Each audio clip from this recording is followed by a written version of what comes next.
Dios me tiene para yo estar hablando de su grandeza, de su poder, para estar inyectando fe a todas las personas, ayudando a las personas a que crean. Y mi milagro, lo que Dios hizo en mi vida, es para que otros crean que Jesús está vivo y lleno de poder. Ustedes no saben cuántas personas empiezan a orar. Tú los escuchas orando, diciendo lo mismo que yo decía: por sus llagas yo fui sanado, por sus llagas yo fui sanado, y creyendo y haciendo las cosas que han leído, han escuchado, que yo he dicho, que hice, y tratan de, ¿verdad?, de hacer lo mismo. Y cuántas personas, ¿verdad?, ahora tienen esperanza, están creyendo en Dios y esperando en este Dios porque han escuchado el testimonio. Yo quiero ir al Viejo Testamento, al libro de Reyes, el segundo libro de Reyes, capítulo 5, versículo 1 en adelante. Aquí hay una historia de un hombre que era un general, y quizás el mejor general que tenía el ejército de Siria. Era muy estimado, ¿verdad?, y favorecido por su rey, porque había dado muchas victorias a su pueblo. Y bueno, siendo un hombre muy valioso, pues va a contraer una enfermedad, lepra. En aquellos tiempos la lepra era lo peor que tú podías contraer. Aquellas personas que tenían esta enfermedad inmediatamente eran marginados de todo el mundo, separados de todo el mundo. ¿Por qué? Porque se creía que esta enfermedad era contagiosa, y si tú la tenías, pues podías contagiar a medio mundo. Algo que más luego pues la ciencia va a decir que pues no era así tan peligrosa como ellos se creían. Pero como en aquellos tiempos pues la ciencia la medicina no estaba tan avanzada, pues había mucha ignorancia, mucho tabú con esta enfermedad, y las personas que contraían la enfermedad eran marginadas completamente. Es raro que esta persona todavía pues tenía contacto con el rey, tenía contacto con su ejército, todavía tenía contacto con su gente, y era porque era una persona muy estimada, tenía el favor del rey, era muy apreciado. Y me imagino que lo trataban con mucho cuidado, pero no era marginado como las demás personas podían ser marginadas. El pueblo, en el pueblo de Israel había una ley que inmediatamente separaba a las personas que tenían esta enfermedad. Eran enviados a un lugar que se llama el Valle de la Lepra. Y el Valle de la Lepra era un lugar para los desahuciados. O sea, si tú llegabas ahí era porque de ahí no ibas a salir, era para morir ahí. Y para tratar de marginar a las personas con esta enfermedad, o tratar de contenerla para que no se regara, pues crearon este lugar para poner toda persona que tenía esta enfermedad, ahí lo enviaba. Y de nuevo nadie podía salir. Las familiares de estas personas llegaban hasta donde podían llegar, y llamaban a las personas, y con unas canastas y unas sogas bajaban las canastas con los alimentos de estas personas, para no tener contacto con ellos. Pues a través de canastas bajaban los alimentos, y ellos tomaban los alimentos y los recibían, ¿verdad? Y nadie podía salir de ahí. Si salías de ahí, esto podía costarte hasta tu propia vida, te mataban en el instante, ¿verdad? Aquí hemos hablado cómo era que ellos tenían que expresarse. Si se atrevían a salir de ahí, todo el mundo tenía que saber que esta persona era un leproso. Gritaban, ¿verdad?, de lejos: soy un impuro, soy un impuro, soy un impuro. Y esa palabra de impuro, pues ya las personas de escuchar esta palabra, pues inmediatamente sabía que esta era una persona que estaba con esta enfermedad, y se apartaban de ellos. El que no lo hacía podía morir en el instante. Con piedras los mataban si no se identificaba de esa forma. Pero aquí vemos, ¿verdad?, que este hombre todavía tiene contacto con su rey, tiene contacto con su gente. Y bueno, me imagino porque era el general, ¿verdad?, más favorito de este rey. Había ganado, era muy estimado, era muy favorecido por el rey. y por eso que todavía pues tenía el acceso a todas las personas. Y quizás pues los sirios también trataban esta enfermedad un poco diferente a los judíos. Para los judíos esto era una impureza. Si tenías esta enfermedad, tú eras marginado completamente del pueblo de Israel.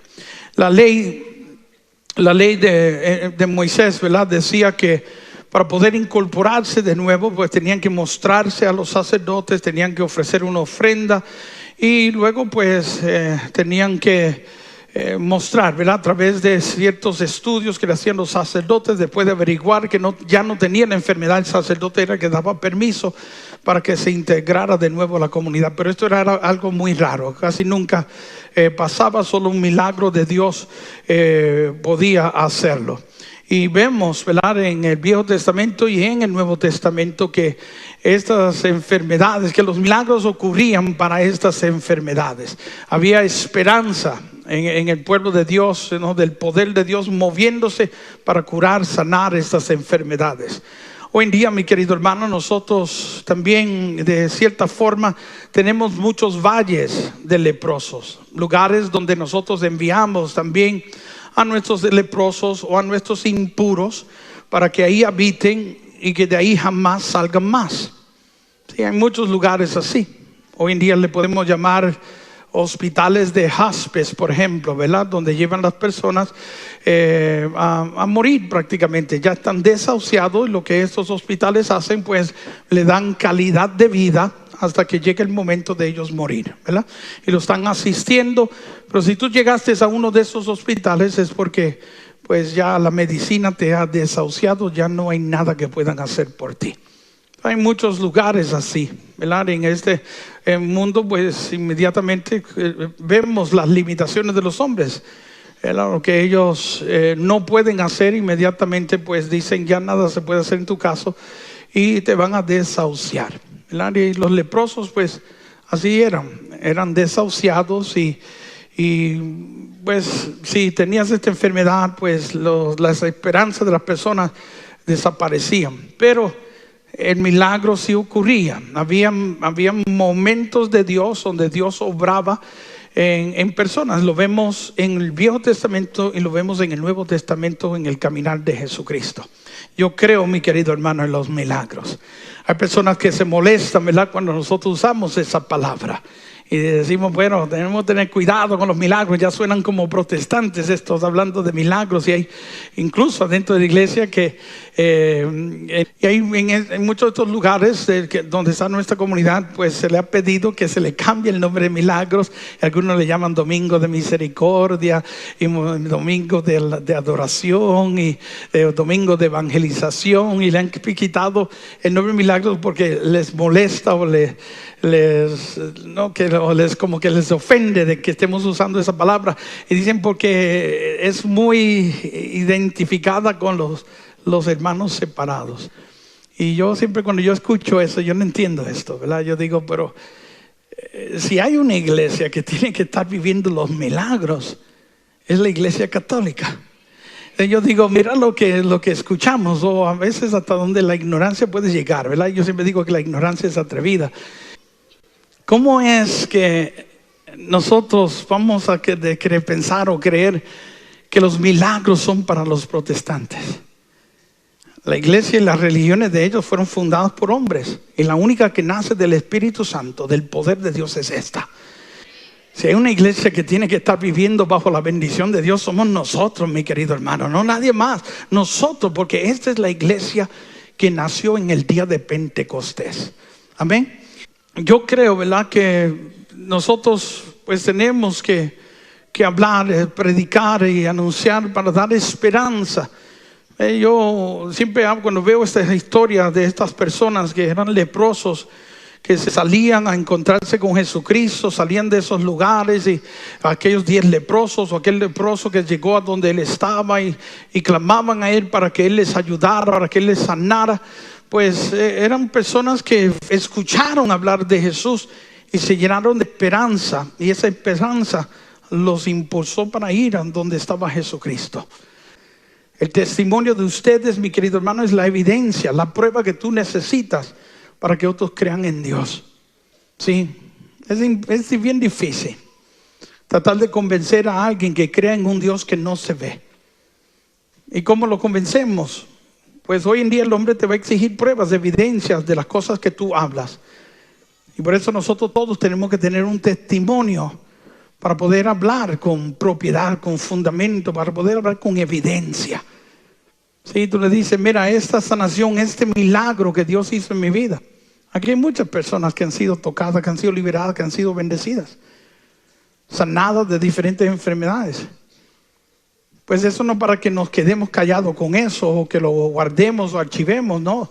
Dios te dio un gran regalo para que ahora tú lo compartas, tú lo anuncies y para que todos los días, mi querido hermano, tú estés evangelizando y trayendo personas a la iglesia de Cristo, a que crean en Jesucristo.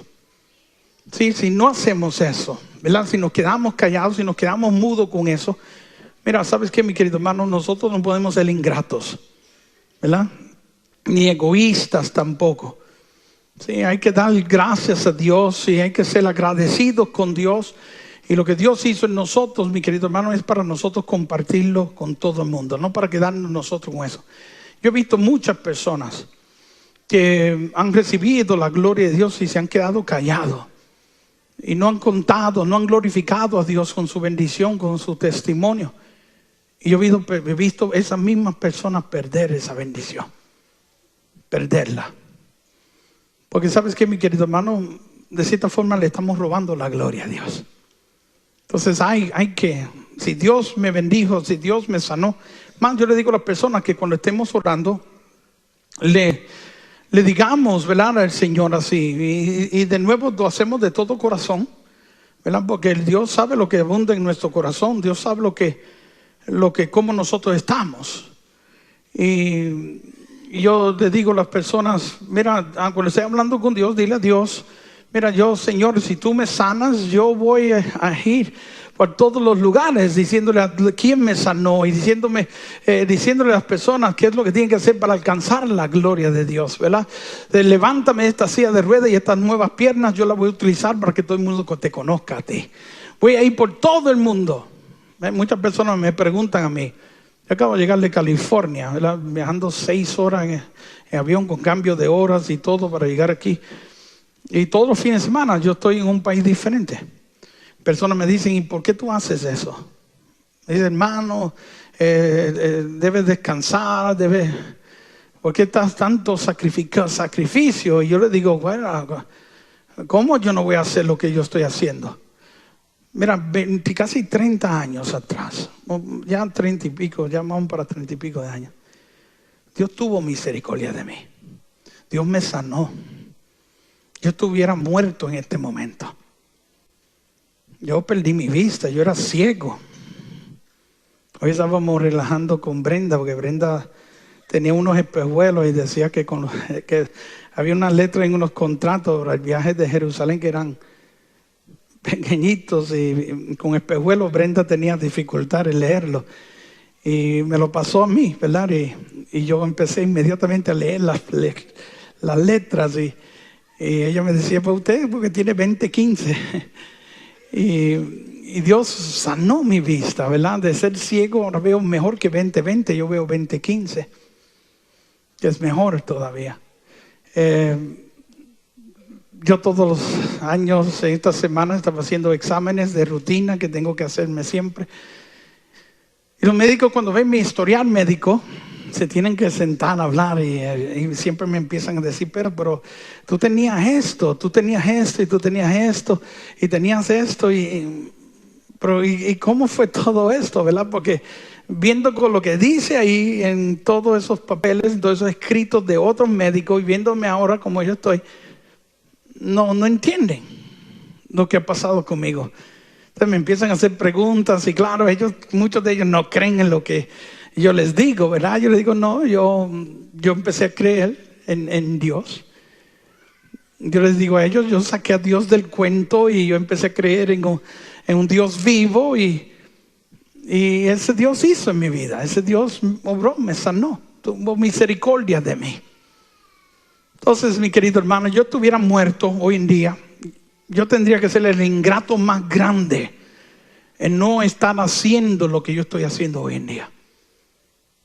Sí. Mira, yo trabajaba para las bolsas de valores. Cuando Dios hizo eso conmigo, yo abandoné todo. Yo dejé todo para servirle completamente al Señor. Porque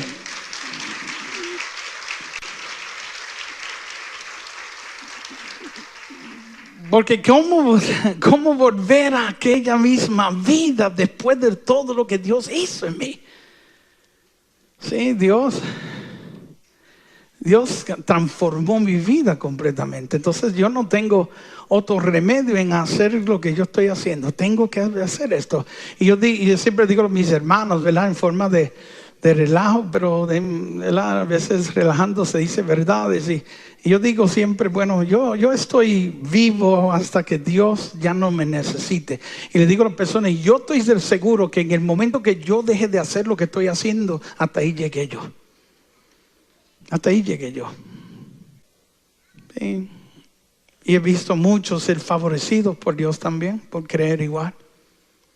Porque la Biblia dice que Dios no respeta a hombres, o no hace diferencia entre el uno y el otro. O sea, lo que Él hizo conmigo lo puede hacer con cualquier otra persona. Yo no soy más lindo que otro, todos somos iguales ante los ojos de Dios. Eso es lo que la Biblia dice, que Dios no respeta a hombres, que no hace diferencia entre el uno y el otro, que todos somos iguales. Sí. Por eso tú nunca debes sentir envidia ni celos cuando Dios utiliza a un hermano en tu comunidad o cuando sana a alguien en tu comunidad, sino que eso te debe llenar de alegría y de esperanza. Primero, porque hay evidencia que Dios está ahí en tu comunidad. Segundo, mi querido hermano, que si lo hizo con ese hermano, tarde o temprano lo hará contigo también, ya que tú eres hijo de Dios.